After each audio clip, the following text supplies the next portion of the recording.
About 150 years ago, when I was a student at Cambridge, I went round eastern Turkey looking at the architecture. And in my hands, I had one of the best guidebooks that I've ever used anywhere.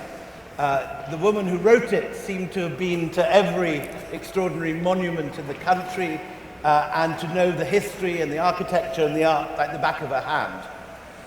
Since then, Diana Darke has gone on to greater things and produced these two extraordinary books, which have created a huge amount of discussion and surprise in some circles.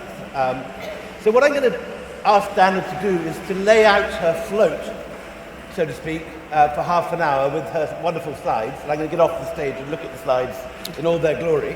And then we're going to chit-chat and throw it open to you guys. It's the most extraordinary revelation. So welcome, please, Diana, go for it.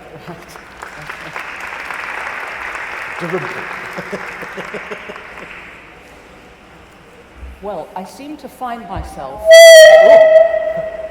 almost single-handedly taking on the European art history world with my books, a completely unintentional state of affairs, because I would never describe myself as a confrontational person, but let me explain how it began. So these are two books that I've written in the last few years. Stealing from the Saracens was the first one, and in a nutshell, it is the Islamic backstory of Gothic architecture. Islamesque, which just came out a few months ago, is the Islamic backstory of Romanesque.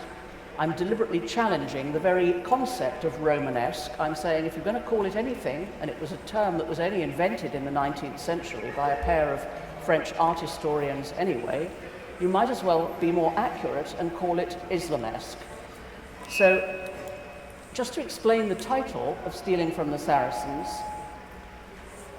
the cover shows the dome, the inside of the dome of St. Paul's Cathedral, built by Christopher Wren, probably Britain's greatest architect. And Christopher Wren, 300 years ago, said that what we call the Gothic style should rightly be called the Saracen style. And he said that in his dome of St. Paul's, he used Saracen vaulting because it was the best. Those are his words. And a man like that doesn't come up with a judgment like that lightly, and this was at the end of his life that he came to these conclusions. So I always believed that myself. I had always noticed the links between Islamic architecture and Gothic. I mean, I'm an Arabist by training, and I've spent most of my life living and working in the Middle East, and I'm also very familiar with European architecture. So I'm quite well placed to see the connections. So,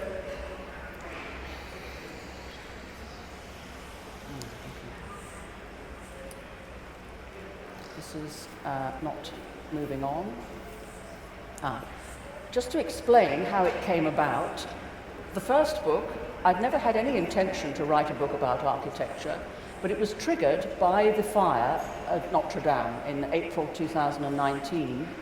And when I saw the world's reaction to that fire and the French throwing up their hands and saying, our national identity is going up in flames, it made me a little bit angry. And I thought, wait a minute, why are they claiming all this knowledge for themselves and these inventions?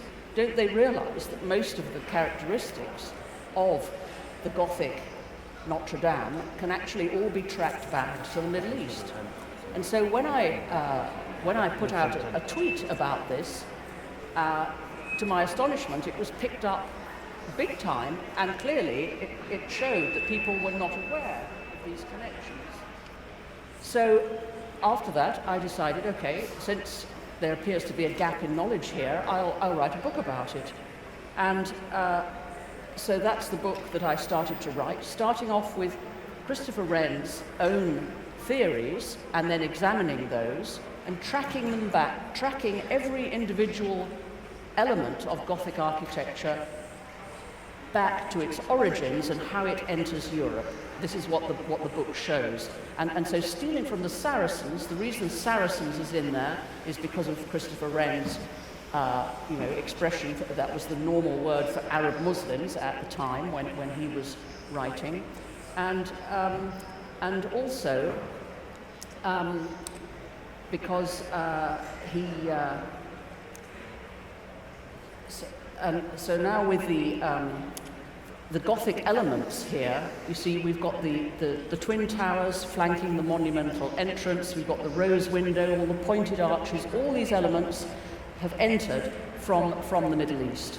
And so the reason stealing from the Saracens is because the derivation of the word Saracens, saraka in Arabic, is to steal. Sarikin, Saracens, people who steal, is what we called them.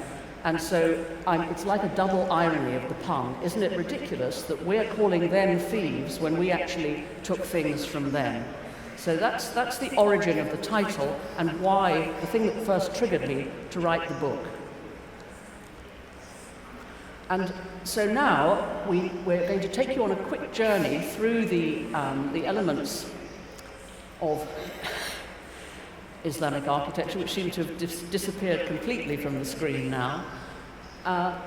So this is the very first Islamic monument, the Dome of the Rock in Jerusalem, the first Umayyad building. When the Umayyads came out of the Arabian Peninsula, they established their capital at Damascus, and then the very first building that they constructed in 690 under Abd al-Malik was this Dome of the Rock.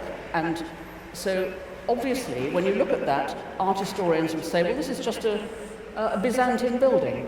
And on one level it is, because of course the Umayyads inherited the legacy from the Byzantines and the Persians before them. All the elements that went to create Byzantine architecture in the first place is what the Umayyads then took over. But it has two innovations in it which are nothing to do with Byzantine architecture.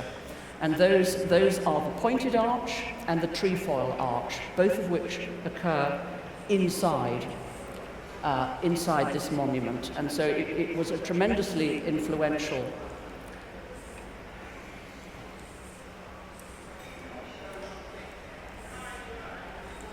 Then the other invention that the Islamic architects came up with is the rose window.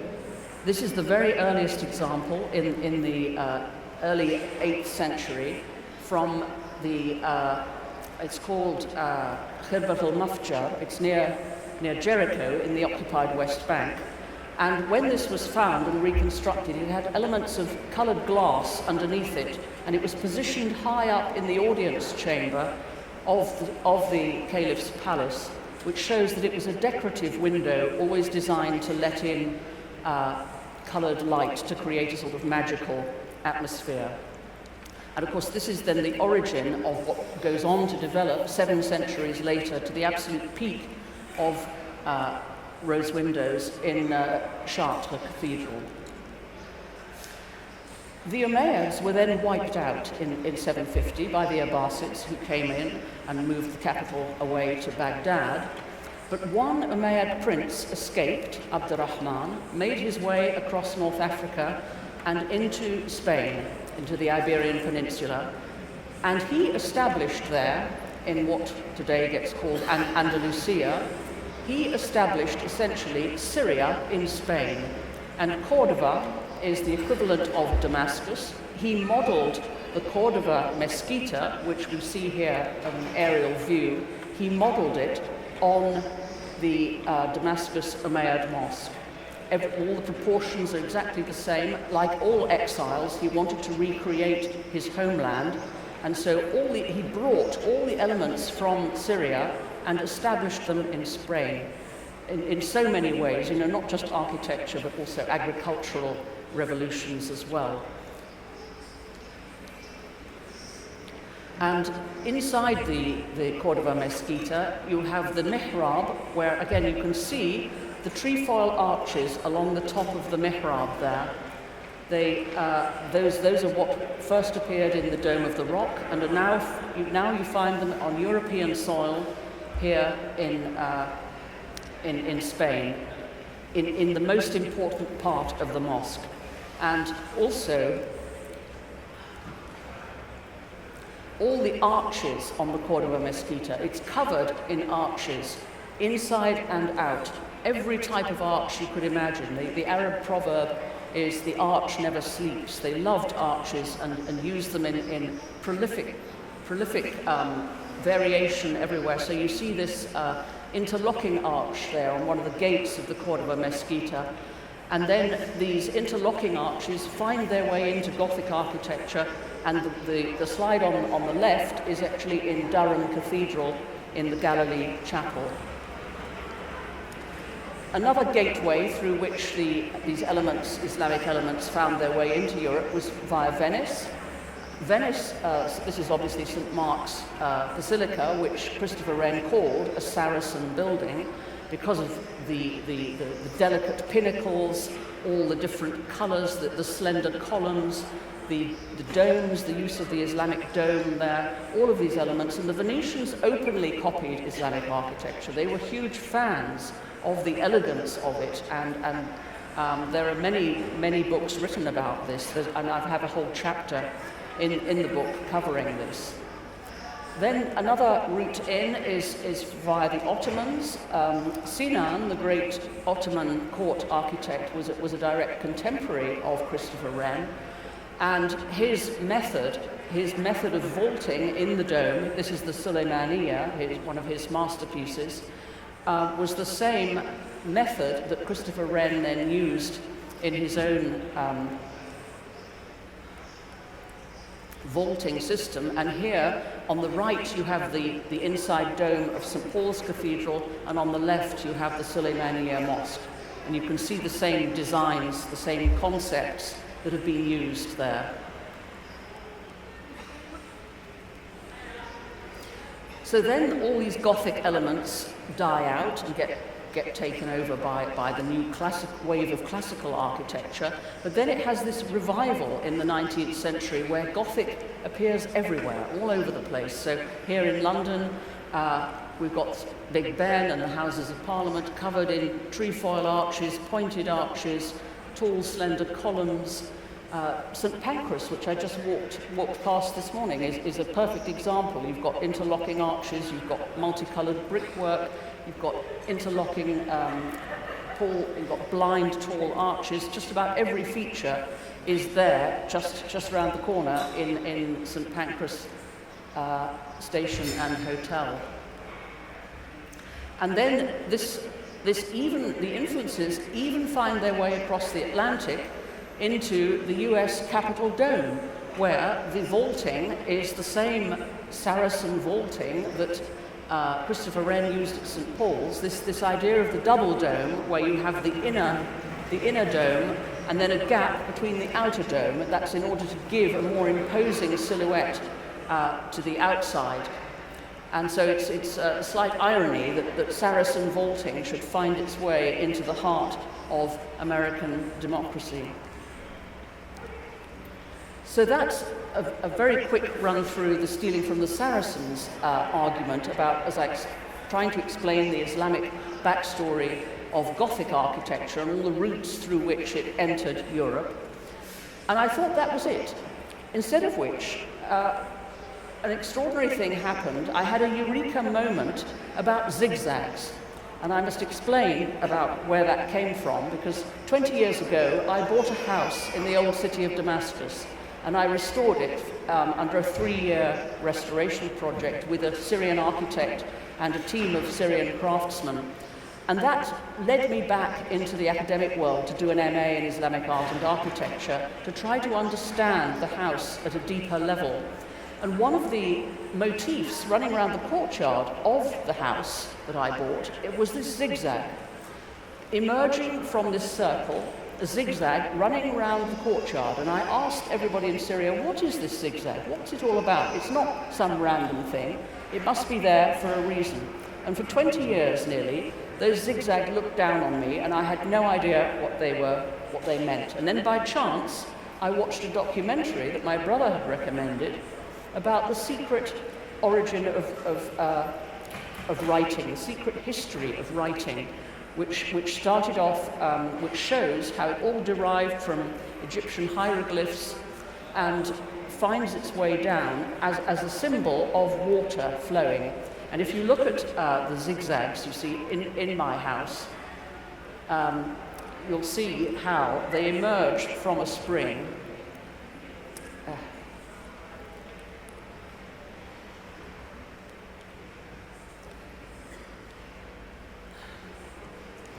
And then I'm trying to get back to my zigzags in the house. Here we are.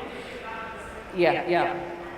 Okay, so here you can see, so as soon as it was explained in this documentary that the zigzag in the Egyptian hieroglyphs was the symbol for water, which was then taken by the Phoenicians in what became known as Proto-Canaanite, Proto-Sinaic script. And this was in a turquoise mine in the Sinai Peninsula. And it was explained that this symbol, this little zigzag, was taken in phonetically for the letter M, because in all the Semitic languages, the word for water is mai or ma, begins with M. And so as soon as I realized that, I thought, of course, this is water flowing around my courtyard, emerging from a spring. And in the case of Damascus, especially, the spring is Ain Fije, which is what the drinking water of Damascus is supplied by. So this is a symbol which is actually unique to Damascus because it's emerging from a spring. But the zigzags are then water flowing around the courtyard and disappearing off into infinity in that. So then I was able to track that zigzag. I thought, my goodness, this zigzag, where has it gone then? How has it come through the ages? And so I tracked it down through Coptic architecture. In the Coptic Museum in Cairo, you can see it very clearly, and it then passes into Islamic architecture here on the facade of the Umayyad palace of Qasr Mushatta, which is now in Berlin. The zigzag is running through the foliage, so it's feeding, it's irrigating all this entangled nature and foliage that's there. Then the zigzag makes its way across with the Fatimids, who founded Cairo. They took Sicily, and the zigzag appears then in architecture that the Normans start to adopt when they capture Sicily from the Fatimids, and the zigzags are running down the columns everywhere in this cloister of Monreale in Palermo. And then, lo and behold, the Normans take the zigzag back to this country, and it appears for the first time in Durham Cathedral. And it gets called, in all Romanesque art history books, the Norman zigzag, as if the Normans created this. And so this was my eureka moment. I thought, my goodness, if this element of what's called Romanesque has come down like this, obviously from a much earlier and Eastern source, then what about all the other elements of Romanesque? So that's what I set out to do in Islamesque, the book that came to be called Islamesque, which is a new word, by the way, which I would like to enter into the English dictionary, apropos of the talk last night of new words. And so here, what I began doing is looking at Romanesque architecture. The year 1100 is absolutely key. This, on the left, is Ely Cathedral, and on the right is Lincoln Cathedral. And what these cathedrals represent is the peak of technology of their time. At this time, every element in these astonishing buildings is completely new. It appears to pop out like some sort of virgin birth, and nothing happens like that in architecture. So where did all this knowledge come from? How come suddenly Romanesque, so-called, burst out all across Europe in this extraordinary way? And what I'm trying to show in my book is that the only explanation for this is the very advanced level of construction that the Muslims had in Europe already, in Muslim Spain and in Muslim Sicily.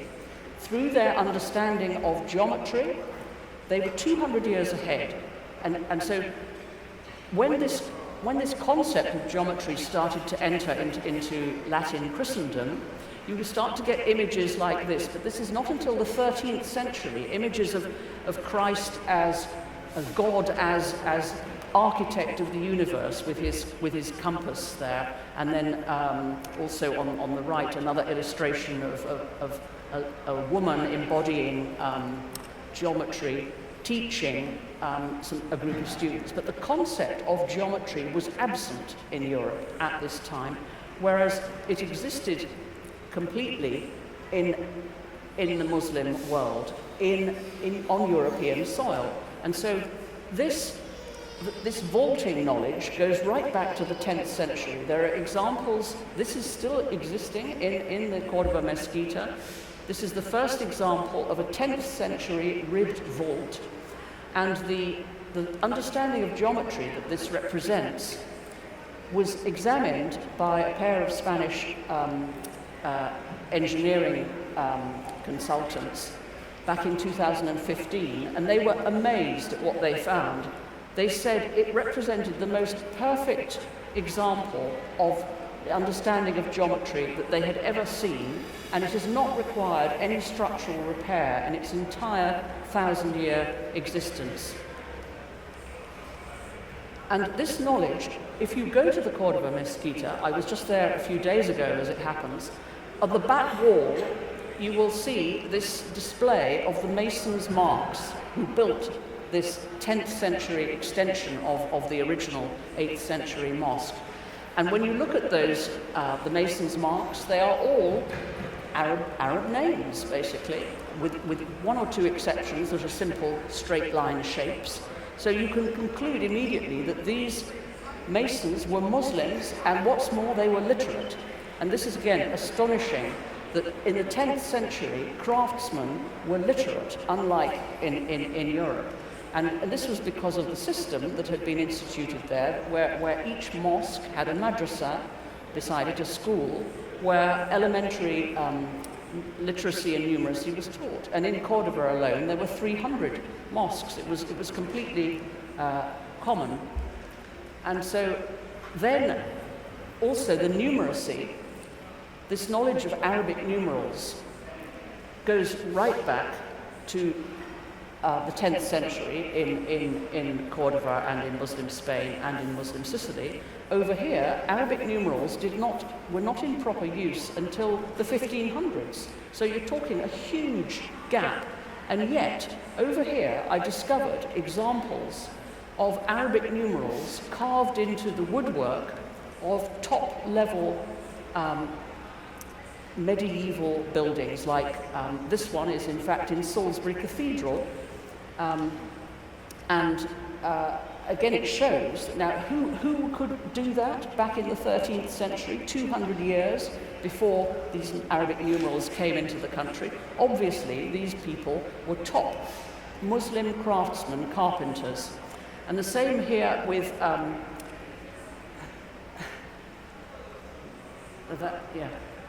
the same with Wells Cathedral.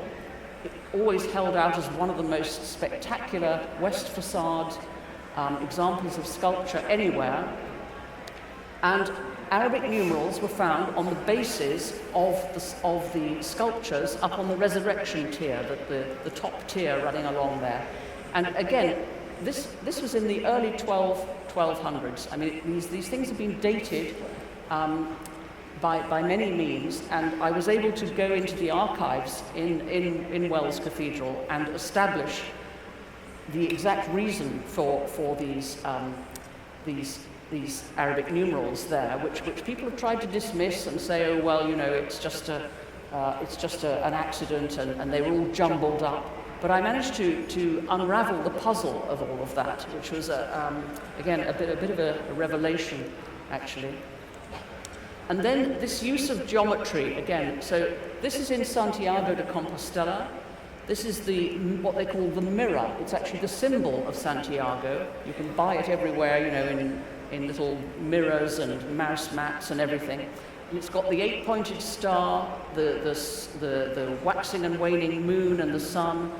and it looks like a piece of Islamic work. And yet this is in the main cathedral of Santiago de Compostela, the main shrine, the main pilgrimage shrine in Western Europe at that time.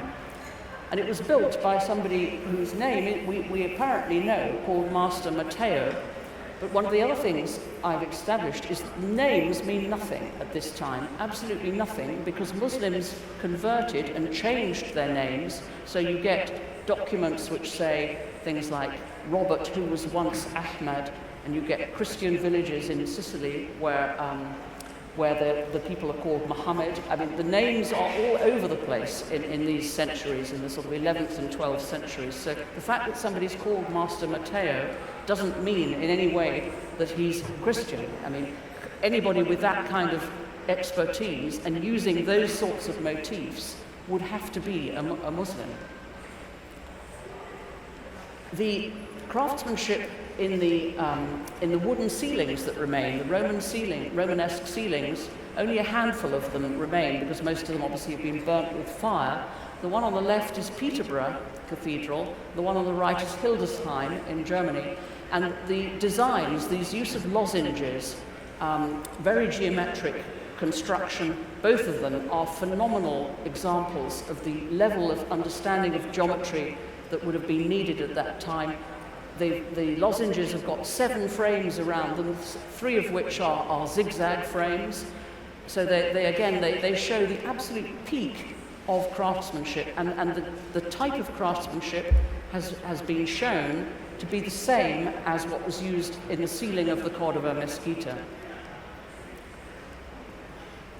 Now, metalwork was the other area that they dominated. So it was masonry, carpentry, and then metalwork the Muslims dominated. This is a metal bracket, like a huge stapler, that held together the walls at the top of Notre Dame in the fire. It was the main reason that the walls didn't fall down, because they held it up like a pair of staplers. And so here's an example of a monastery in Germany, Maulbronn, where all 3 examples, the stonework, the woodwork, and the metalwork, are all combined. And the Muslim construction industry was 200 years ahead of anything in Europe at that time. So when the Christian Reconquista began, the top craftsmen, now working for Christian masters, were employed to build monasteries and palaces. And so on the left is Poblet Monastery, a Cistercian one with an ablution, what looks like a mosque ablution fountain, but that's where the monks washed their hands on the way into the refectory. And on the right is Lerida Cathedral, the cloisters, where again it's actually documented that it was Muslims who were building these, and you can see that from the designs, the styles, the 8-pointed stars, the multi-lobed shapes, the slender columns, all the elements are there. And then another element from so-called Romanesque is what gets called Venetian dentil. You see, it's this zigzag, this little sort of curved element just below the roof line. And this is in Maria Laach Abbey in Germany, a Benedictine monastery. But the original place where you see that is in North Africa on the Ribat of Sousse under the Aghlabids in the 9th and 10th century. That design first appears. Then Moissac, very famous monastery, the second only to Cluny at this time, where again you can see the cloister, the slender columns, and then this is a good example of the weird, fantastical beasts that start to appear in all the columns at the capitals there. Fantastical beasts, which again, what has this got to do with Christianity? Nothing at all. And yet this appearance, which is characterized as a Romanesque feature, where weird beasts are sort of entangled or confronted or a dorse, as it is when they're back to back, doing strange things. And this is an example in Canterbury Cathedral in the crypt. And it's held up as one of the most perfect examples of early sculpture anywhere in the country. And it's this crazy beasts which don't exist, One is playing a kind of harp, and the other one is blowing a kind of flute. And the clergy could not explain how on earth these things came to be in the church. How on earth do you explain that? So they came up with preposterous thoughts about it. But what I do in the book is track it back. This idea of beasts playing instruments can be tracked right back to the Umayyads in Syria in their desert palaces. Here's an example of a bear playing a lute, which is in the Qasr Amra, which is today Jordan. And on the right, we have an example of a female lute player. This is on the ceiling of the Cappella Palatina, Roger II's royal palace in Palermo, just to show that these are normal scenes in Islamic art of courtly entertainment. And so the Muslim craftsmen were bringing in examples that they were familiar with from courtly scenes and putting them into cathedrals, because they weren't given complete guidance about what to create, apart from, you know, the bishop obviously wanted himself to appear, and the dimensions of the churches were laid down. But the decorative detail, clearly the craftsmen had a lot of license to do what they liked. And this is the final example now. This is in Cairo, the Fatimid Mosque of Al-Hakim, with these tall blind arches with a lozenge shape in the middle there, in the porch.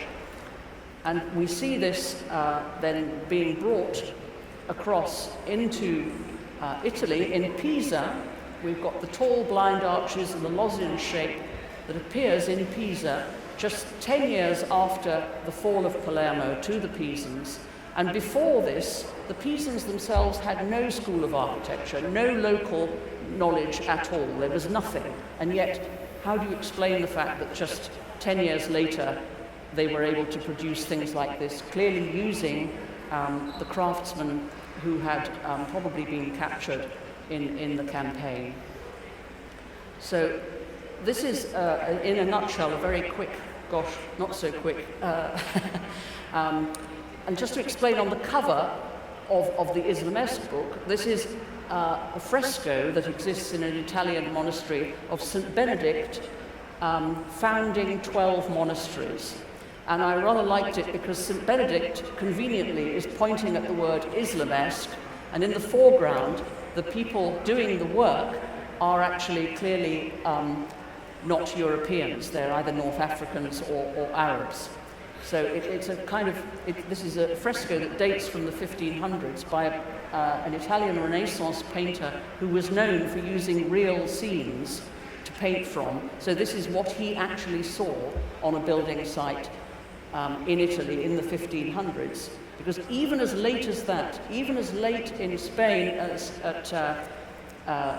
when Ferdinand and Isabella came in at the end of the Reconquista in 1492, they appointed a Muslim master mason to be in charge of their royal palaces all across Aragon for life. And why would they do that? Because he was the best. And the position then passed down to his son. Even as late as the end of the 15th century, the knowledge that the Arabs had at that time was just phenomenal. So my argument is that instead of calling it Islamesque and Romanesque, and Romanesque is acknowledged to be the sort of platform from which Gothic and then the Renaissance developed, that essential foundation which gave Europe all its future architecture, I'm saying that it was the Muslim craftsmen who gave us that, and so we should acknowledge that as a huge contribution to our culture. Thank you.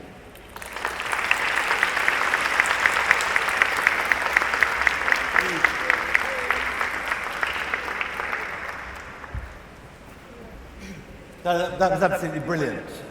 What I'm interested in is the resistance you've got to this, because it seems sort of, completely unsurprising in some ways if you look at the detail of the history, but also the fact that, you know, major art historians like Émile Malle were writing about the influence of Cordoba on French Romanesque in the 1920s, John Beckwith on the influence of Arabic ivories on early Romanesque capitals, more recent, Deborah Howard on how Venetian Gothic is very clearly influenced by Cairo.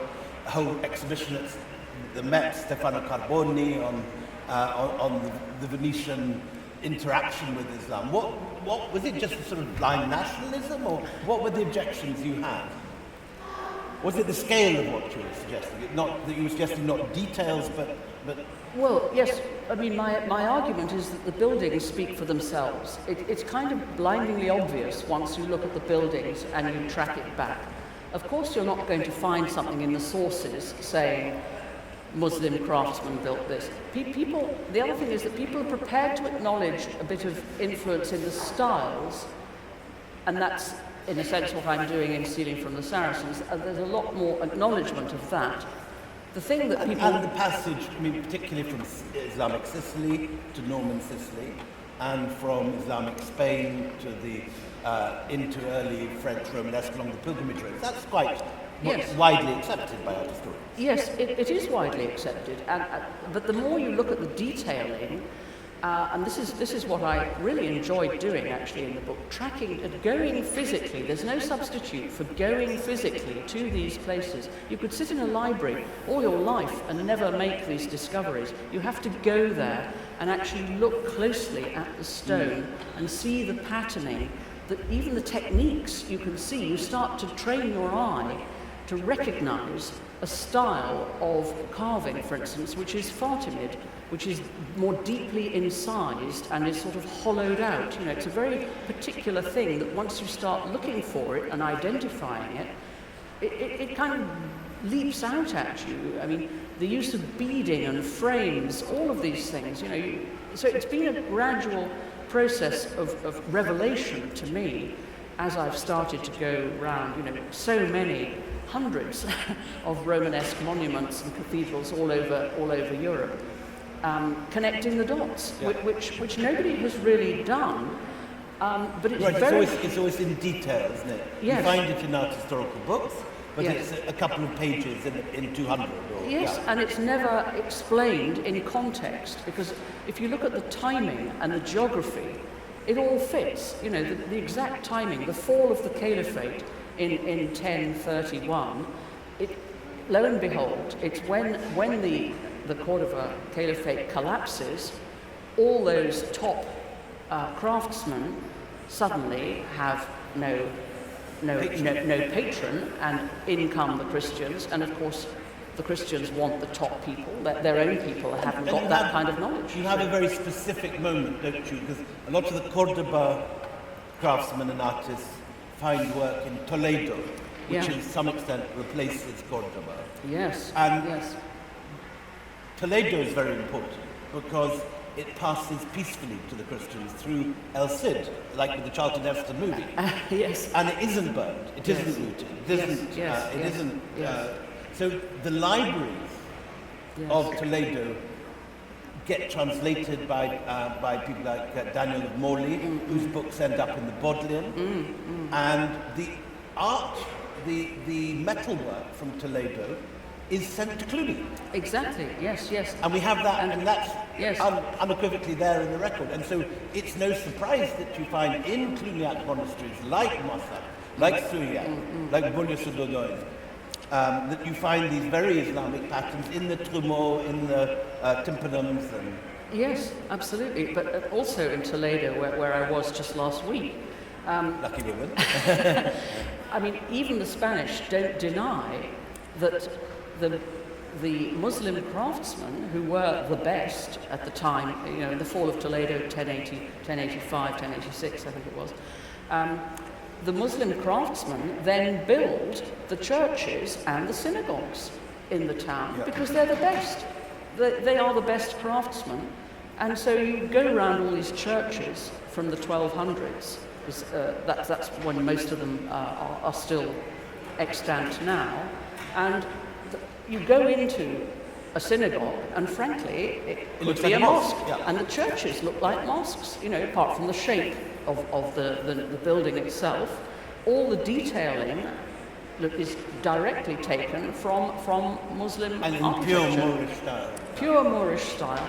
that carried on for a very long time, for centuries. And so obviously those were the Muslims who chose to stay under the Christians, but in Toledo. But other ones will have moved with Christian masters, into northern Spain, and you can track.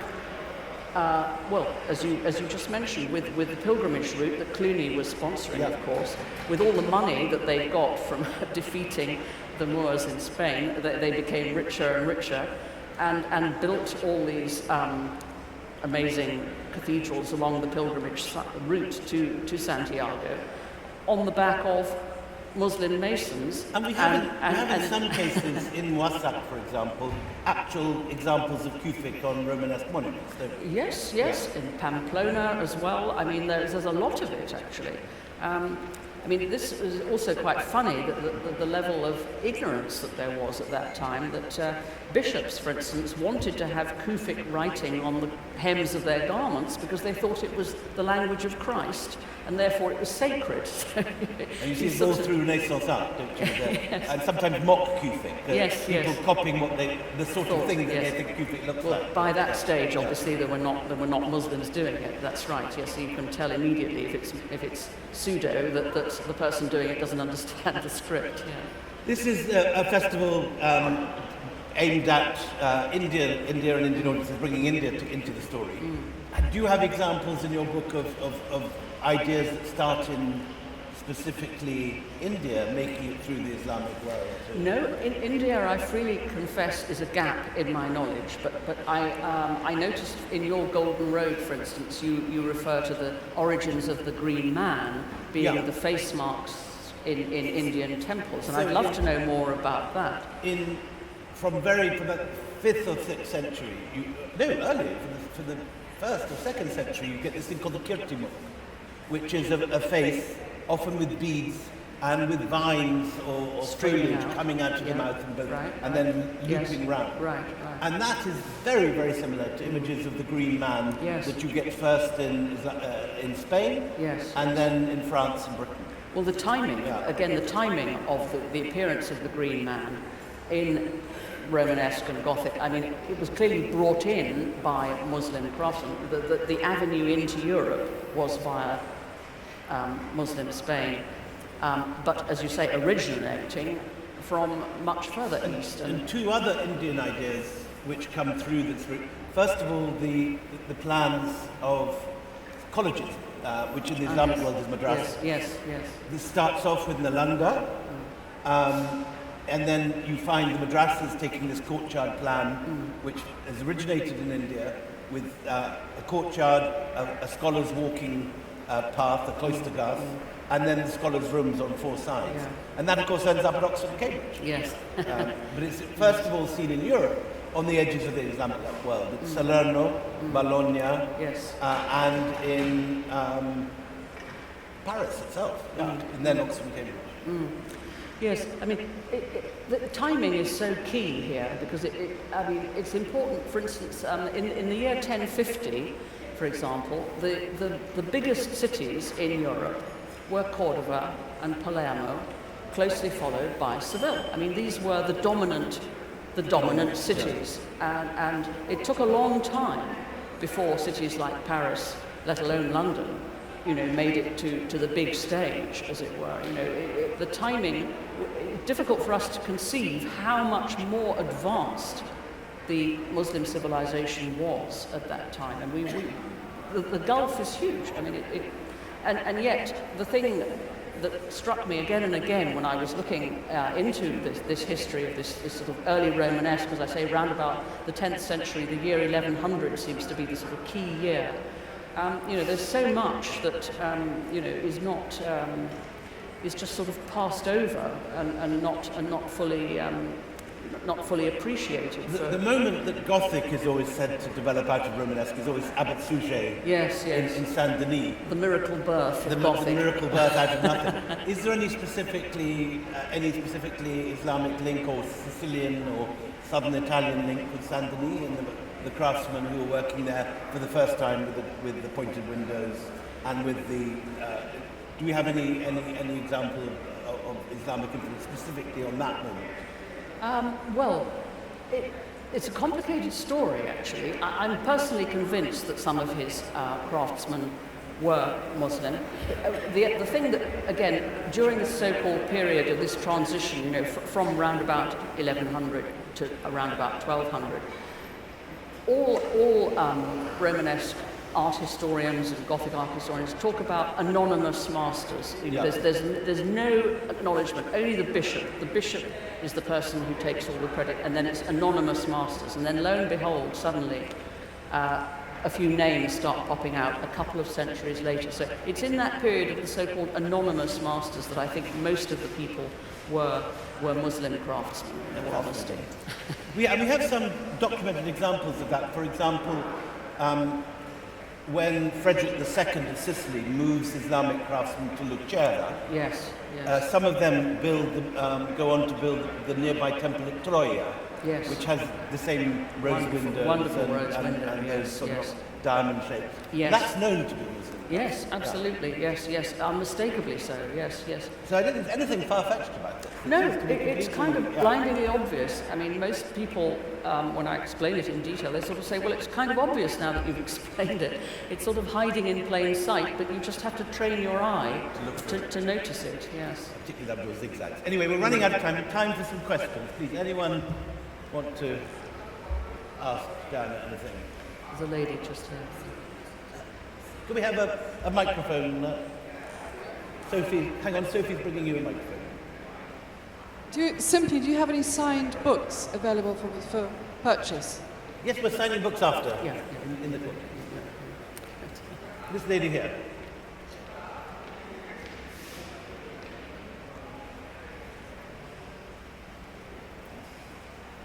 How much do you think the borrowing of elements from Saracenic architecture to the Gothic architecture is also to do with the fact that Christianity and Islam itself share roots, and therefore a lot of the text that has evolved has come from the same root? And could it be that there are some parallels that they could have emerged together simultaneously rather than borrowing from each other? Common textual roots. Yes, well, that's obviously the case, that everything builds on everything else. Nothing just appears out of a vacuum like that in some sort of miracle way. And there are clear examples of, with the Byzantine heritage, for example, and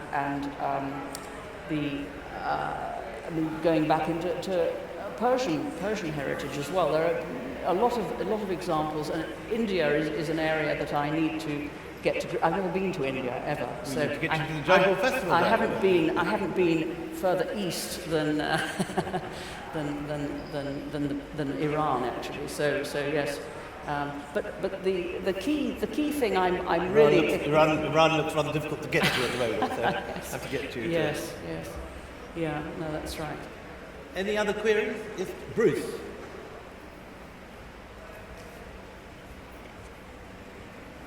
We all know about the craftsmen from Florence who came to help at the Taj with decorations and jewellery and things. But I've noticed in Lodi Gardens, the tombs, which were earlier than that, there's a sort of similarity with Palladian villas, but they're 50 years before Palladio was working. Is there any evidence of the geometric type stuff from that Lodi tombs era ending up in Renaissance Lodi tombs era Italy? is 13th century Delhi Sultanate. Mm-hmm. And those things moved to where? Palladio, to northern Italy.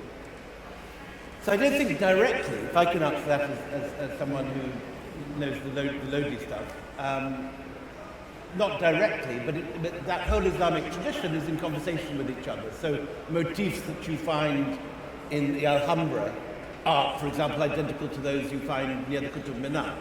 So there is a developing Islamic vocabulary that is in conversation with each other. So certainly stuff which is happening, informing the Lodi tombs in 14th century Delhi is playing out in Norman Sicily, for example, where we have Muslim craftsmen. But it's no direct examples. The other thing might be worth mentioning actually is that when a lot of art historians try to say, oh, well, all these, every time they come across something they don't understand in Romanesque or Gothic architecture, they can't explain away, they just sort of say, oh, it's Byzantine, it's Byzantine. But the key thing again there is timing, because at the time that we're talking, the Byzantine world was in decline, and the Islamic world, and Baghdad, you know, was at its peak. And even the emperor in Constantinople actually modelled his own palace on the caliph's palace in Baghdad, because he recognized that it was way superior to his own. So, you know, we're talking, you have to look at the bigger picture of what was going on at that time. So you can't just wave your hand and say, oh, it's Byzantine. It's because at that time, this is the important thing to realise, that wherever they got it all from, the Muslims, they were the top dogs at that time, based on, of course, all the other things they'd absorbed. And there are examples of continuing Byzantine Muslim craftsmen in architecture. So things the Byzantines remained very good at was mosaics. Mosaics. So you get Byzantine mosaics sent to Cordoba and to Damascus and to Jerusalem. Yes, you get the thing in reverse. So when the Umayyads came into Damascus and made it their capital and wanted to build the Umayyad mosque in place of the Cathedral of St. John there, at that time, the top craftsmen would have been local Christian Byzantines, and so they were the best. So of course the new Muslim masters employed them, but to new rules, so that the mosaics that they were creating in the Umayyad Mosque in Damascus were not saints and biblical scenes like they would have been, but scenes of the Islamic paradise with trees and rivers and gardens. So it's exactly the same thing, but in reverse. Time for one last question. This lady here.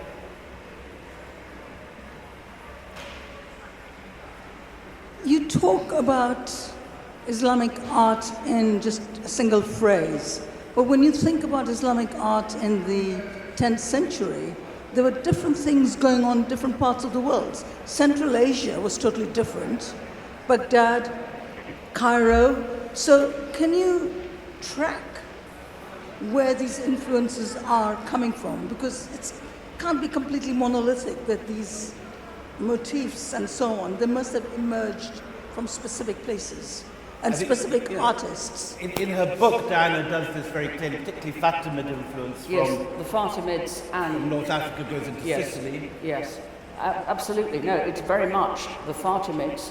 I'm tracking specifically how it's entering Europe and via whom. And in the case of Sicily, it's most clearly via the Fatimids, who were the founders of Cairo. And in the case of Spain, it's via the Umayyads, who were originally from Syria. So it's very specific. Now, of course, there were other influences on the Fatimids and the Umayyads before that. So, but specifically, it was they who brought them onto European soil. So no influence from places like Uzbekistan, which in the 9th and 10th century, which was its heyday in many respects. Not directly. Not directly, no.